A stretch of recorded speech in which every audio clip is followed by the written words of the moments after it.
Welcome back, everybody, to Blast the Process 2. I am your host, Kick-Ass Pancakes, and with me here is jquestionmark, and he'll be running Mighty Morphin Power Rangers for the Game Gear. How you doing, man?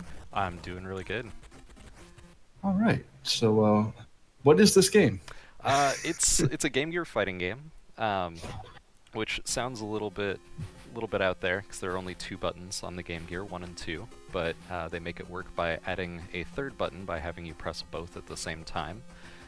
For those familiar with Power Rangers, you play as the Power Rangers. You fight the evil bad guys as created by Rita Repulsa, and yeah, you hopefully save the world. It did have a versus mode, Turbo Gilman, so it was possible to play multiplayer. I did not know anyone else with a Game Gear as a kid, so I sure never played multiplayer, but it is theoretically possible.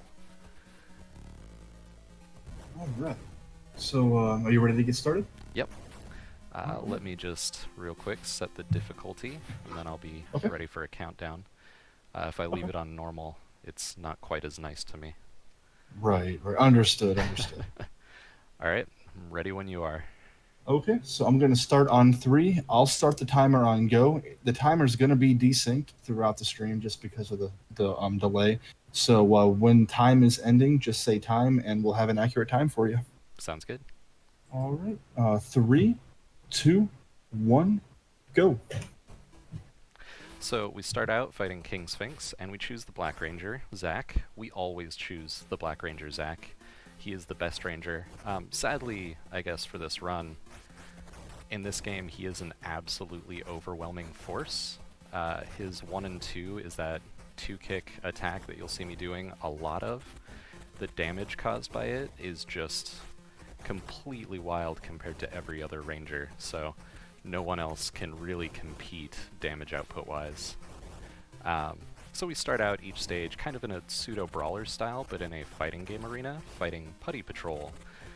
And once we make our way through the Putty Patrol, we get to move on to Goldar, and then the actual enemy. This pattern gets mixed up a bit as the game goes on, so it's not just Putty Patrol, Goldar, proper enemy, but it is more or less the same basic idea the whole time. So you'll notice in proper fighting game style, there's blocking, there's throws. Will hopefully see me do a special attack or two here if I can stun. Yep, King Sphinx. There's dashing, there's back dashing, which I will ideally not be using a whole lot.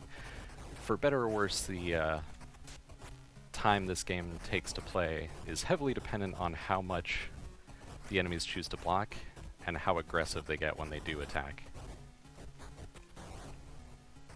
Alright, first guy down. So for those of us who are Power Rangers fans, it is time for Rita to make her monster grow, and we would see the text for that, but we gotta go fast, so not gonna happen.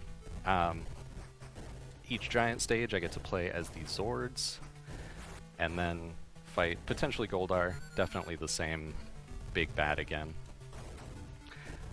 So some fun Power Rangers facts for anyone who wasn't aware. Power Rangers first came out in 1993, which would make this the 25-year anniversary of Power Rangers. I see a comment in chat that this game looks great. Yeah, the sprites in this are absolutely beautiful. In my opinion, this is probably the best looking Power Rangers game on 8 and 16-bit systems out there. But obviously that's heavily up for debate. The colors are fantastic. For people who aren't aware, this game really helps show it off. The Sega Master System had a pretty limited color palette. The Genesis honestly didn't do a whole lot better. There were 500 plus colors available on the Genesis. It could kind of be expanded to 1500 with ooh, this guy's giving me a rough time. Possibly expand to 1500 with highlight and low light mode. The Game Gear, though it could only display 31 colors on the screen at a time, had 4,000 colors, so slightly different options available. So you get some really beautiful, vivid stages and sprites like in this. a lot of this run really comes down to me trying to position and time things right on the putty patrol, and then just overwhelm the boss with my 2-hit kick. So for better or worse, it's not a super interesting run unless the AI gets really mean, and then it gets less fun, but that happens pretty infrequently, which is nice for running it. For anyone out there looking for a speed game, runs of this typically take about 20 minutes. I think the first time I ever attempted it was maybe just over that. It's a really fun, chill game to play. I honestly, I like to play it to unwind, like speedrun it to unwind. So anyone out there looking to get into running, this is a really, really fun game to do it on. So some fun Power Rangers facts. Let's talk about Zords for a second here. The reason Power Rangers have Zords is, of course, because Power Rangers is based on the Super Sentai series from Japan, and they had, you know, giant robots, same costumes, so a lot of the same props were used. That was a pretty smooth fight. But the reason the Zords are a big thing, not just because they stole directly from Kyoryu Sentai's Zyuranger, but because Spider-Man. So for anyone who's confused about why, I'm now going to take a moment to talk about Spider-Man. Spider-Man is the reason Power Rangers have giant robots. Back in 1975, the Super Sentai series was just the Sentai series, and it first started out with Hitsumi Sentai Go Ranger, and it was, you know, some guys fighting bad guys, cool costumes, there was a team, everything you expect from Power Rangers, but no giant robots. That ran for a couple years, and then there was JAKQ. The JAKQ, same sort of thing, ran in 1977. 1978, there was no Sentai series. There wouldn't be a Sentai series again until 79.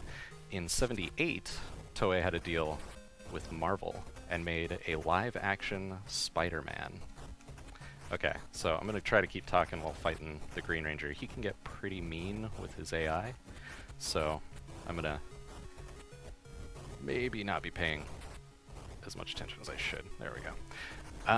So Spider-Man, live-action series. Spider-Man got his powers from an alien, and one of the things he also got from this alien was a spaceship that could transform into a giant robot named Leopardon. So Spider-Man would summon his giant robot to help him fight other giant bad guys when they got enraged and turned huge. Otherwise, his costume and powers were more or less what you'd expect from Spider-Man. But everyone loved this giant robot thing so much they carried it through into the rest of the Sentai series. Oh, that hurts. And it became the Super Sentai series. Oh, there's some mean AI going on here. Oh, this is bad. So, Power Rangers have giant robots thanks to Spider-Man.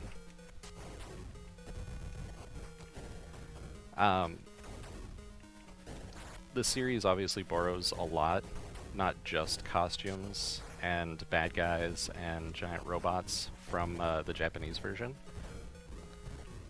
The overall plot, including the Green Ranger, as well as the plots of some of the individual episodes, were brought over from the original show. Oh, that was a terrible fight. I just looked at my split time. We're not going to think about that too hard. So there's one episode of Power Rangers where Billy and Kimberly, the pink and blue Rangers, get infected with, is it punk goo or punk juice from one of Rita's minions, and this turns them into punks, which mostly involves them wearing punkish-looking clothing, and Kimberly hitting on Skull, which for those of you who've seen the series, don't think too hard about that. You don't want to remember that part. But the Japanese version featured a similar episode where the pink and blue Rangers turn into punks. Except instead of hitting on really gross guys, the two of them join organized crime and work their way up through it Oh, the AI has gotten real mean here. Work their way up to the top and bust in on a 6-figure cocaine deal and mow down everyone there with a Tommy gun and handgun. So, you know, some slightly regional differences between the two shows. But overall, nice. A lot of the same sort of influences.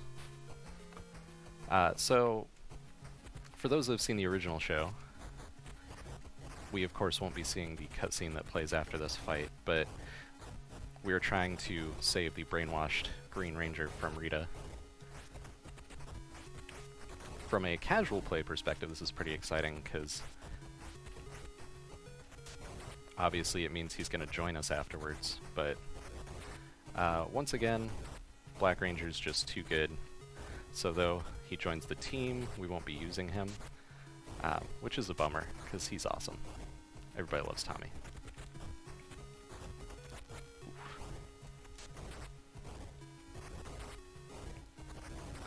Yeah, so as I'm sure everyone can see, this run comes down to a lot of me trying to just 1-2 hit these guys over and over.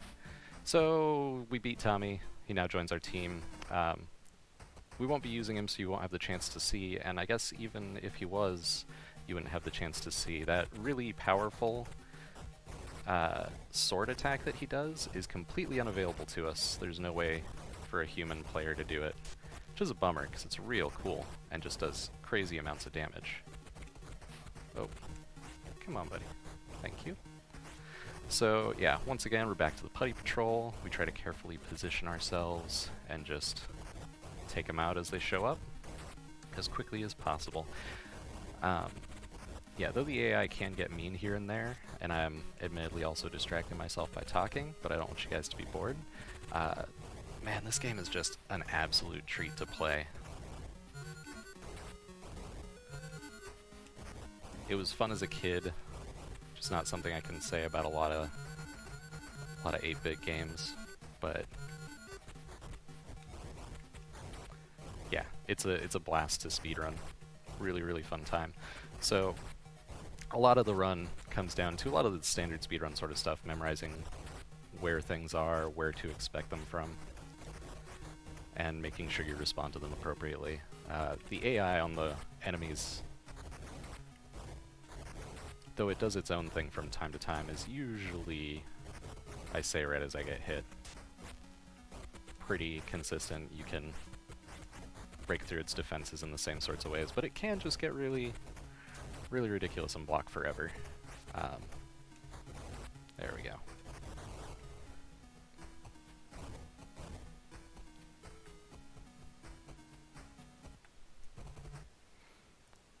So we get some more Zord choices now that Tommy has joined us. None of them are quite as quick as the Megazord, just regular everyday Megazord. The Dinozord, though very cool, is really hard to use, to be quite honest.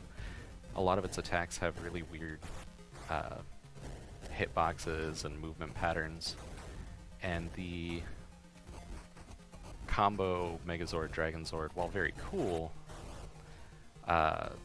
doesn't have quite the damage output that the Megazord does. So yeah, it's a game that casually is amazing, has all these fun options.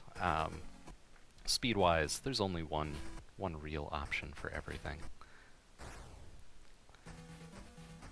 Now, this is one of my least favorite stages. You get some of the meanest putty patrol because they just warp in.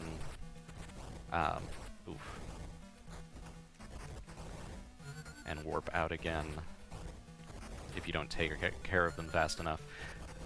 Yep. And then you get the Poluticorn, who has some of the most movement-intensive specials in the game, which we'll see in just a minute. Which makes fighting him into the occasional chase down, which is not super fun. Also, Goldar just comes in like a huge jerk over and over.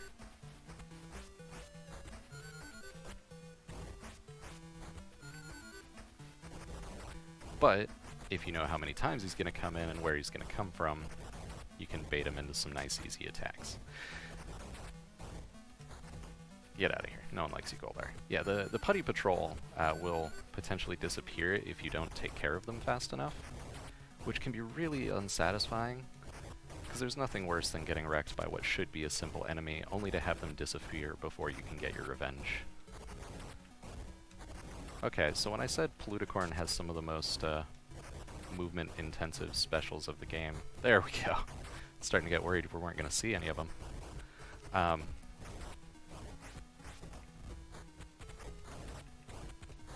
There we are. Yeah, he can be a tremendous jerk, turn it into a real difficult task to stay on top of him. Casually, it's a fun fight. Speedrun-wise, it can get very frustrating, but generally, even at its worst, doesn't result in a huge time loss.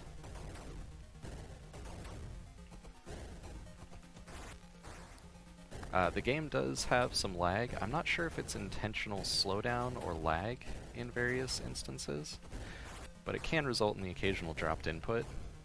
Or I'm just bad. I am admittedly pretty mediocre at games. So, hard to say for sure on that one, to be totally honest.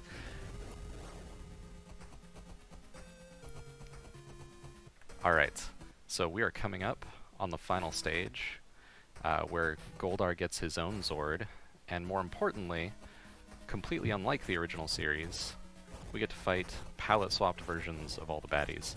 Yeah, the palette swaps in this game, I actually really like the visual style of. Generally speaking, the ones that are easier are harder in the power swapped version. The ones that were harder are easier, as we're seeing some great demonstration of right here. Not too bad.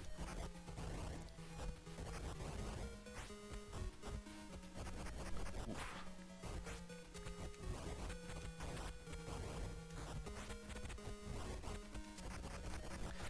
Yep.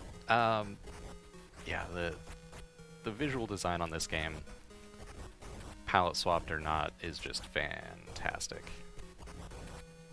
Really good looking enemies for the extremely limited pixel size, and I mean, I guess strictly speaking though, the color options are better than the Genesis. There's still only 4,000 colors on Game Gear compared to the huge palette that's available on say the SNES.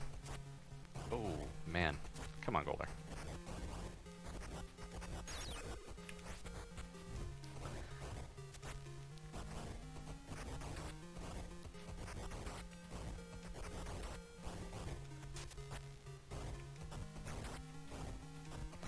See, this is why I need to pay attention to what I'm doing instead of talking the whole time.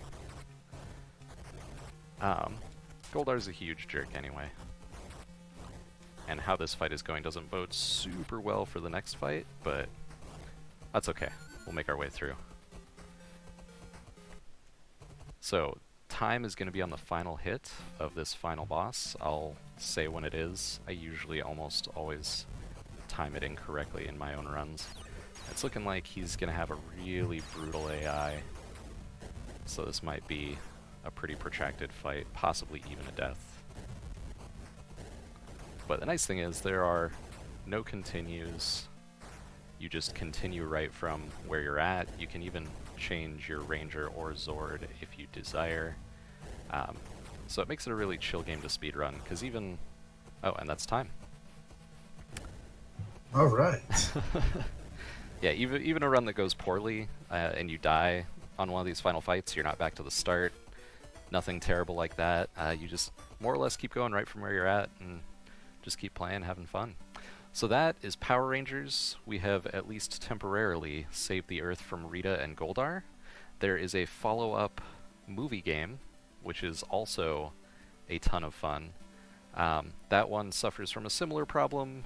Unlike this one where the Black Ranger is the right choice, the White Ranger is the right choice, and which Zord you have is locked for every stage, but it's still a real blast to play. Highly recommend anyone out there looking for a new speedrun or a fun speedrun to get into things with. Power Rangers on the Game Gear. Looks good, plays good. It's a good time. All right, jquestionmark. Thank you so much. I appreciate your time and, of course, your submission to Blast the Process, man. And this has really been a great speed run. Your Yeah, total time was 17:08. nice. That's a good run Mm-hmm. right there. Thank you so much. It was real exciting to be a part of this and getting to show off some games that, I mean, in general, the Sega systems don't seem to get quite as much representation in speedrunning, and Game Gear even more so on top of that. So hopefully everyone enjoyed the run, the big, beautiful art and sprites, and the okay job that I did. No, you did fantastic, man. Thank you so much. Thank you. All right, coming up next on Blast the Process 2, we have the Ren and Stimpy Show. Who wants some Nickelodeon? I watched a lot of Nickelodeon when I was a kid, so I'm really looking forward to the cartoon block that we are starting right after this.